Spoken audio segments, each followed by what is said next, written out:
ఈరోజు రోహిణి విద్య వాళ్ళ ఇంటికి వెళ్ళి తనకి తలెత్తుతున్న సమస్యల గురించి చెప్పి బాధపడుతూ ఉంటుంది. అప్పుడు విద్య రోహిణితో, నువ్వేం బాధపడకు రోహిణి, ధైర్యంగా ఉండు, ఈ సమస్యలు అన్నీ ఎంతో కాలం ఉండవు, త్వరలోనే తీరిపోతాయి అని అంటుంది. విద్య మాటలు విన్న రోహిణి, ఏమో విద్య, నాకేం అర్థం కావటం లేదు, ఈ సమస్యలు అన్నీ చూస్తుంటే నా తల పగిలిపోతుంది అని చెప్పి అక్కడి నుంచి వెళ్ళిపోతుంది. ఇదిలా ఉండగా బాలు వంటగదిలో ఉన్న మీనా దగ్గరికి వచ్చి మీనాని పొగుడుతూ ఉంటాడు. అప్పుడు మీనా బాలుతో, ఏంటండి ఇవాళ నన్ను ఇంతలా పొగుడుతున్నారు అని అంటుంది.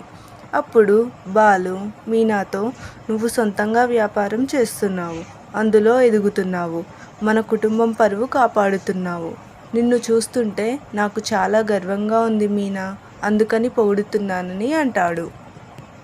ఆ మాటలు విన్న మీనా చాలా సంతోషపడుతుంది. నా ఎదుగుదలకు కారణం మీరేనండి, మీరు లేకుండా నేను లేను, నా వ్యాపారం లేదు అని చెప్పి మీనా కూడా కాసేపు బాలుని పొగుడుతుంది. ఇదిలా ఉండగా రోహిణి, మనోజ్, ప్రభావతి ఉదయాన్నే లేచి స్వామీజీ చెప్పినట్టుగా తమ కులదైవం గుడికి వెళ్తారు. స్వామీజీ చెప్పింది చెప్పినట్టుగా చేసి పరిహారం చెల్లించుకుంటారు. ఇక్కడే అదిరిపోయే ట్విస్ట్ ఏంటి అంటే, బాలు మీనా కూడా రోహిణి, మనోజ్, ప్రభావతి వెళ్ళిన గుడికే వెళ్తారు. అక్కడ ప్రభావతి, మనోజ్ రోహిణి చేసిన పరిహారం చూస్తారు. దానిని బాలు మొబైల్ ఫోన్లో రికార్డ్ చేస్తాడు. ఇక ఇంటికి వచ్చి ఇంట్లో వాళ్ళందరికీ చూపిస్తాడు. దానిని చూసిన వారందరూ కాసేపు నవ్వుకుంటారు. కానీ రోహిణి, మనోజ్, ప్రభావతి మాత్రం ఇంట్లో వాళ్ళందరికీ ఈ విషయం గురించి తెలిసిపోయినందుకు అయ్యో అని అనుకుంటూ ఉంటారు. అంతలోనే సత్యం ఇదంతా ఎందుకు చేశారు అని అడగగా మనోజ్ జరిగిందంతా వివరంగా చెప్తాడు.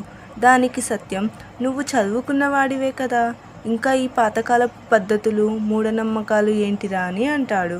అంతలోనే అక్కడికి ఒక వ్యక్తి వచ్చి, ఆ గుడ్లు వాచ్మెన్ మన్మడు పెట్టాడు అని, ఆ బొమ్మలు కూడా ఆ పిల్లోడే గీశాడు అని చెప్తాడు.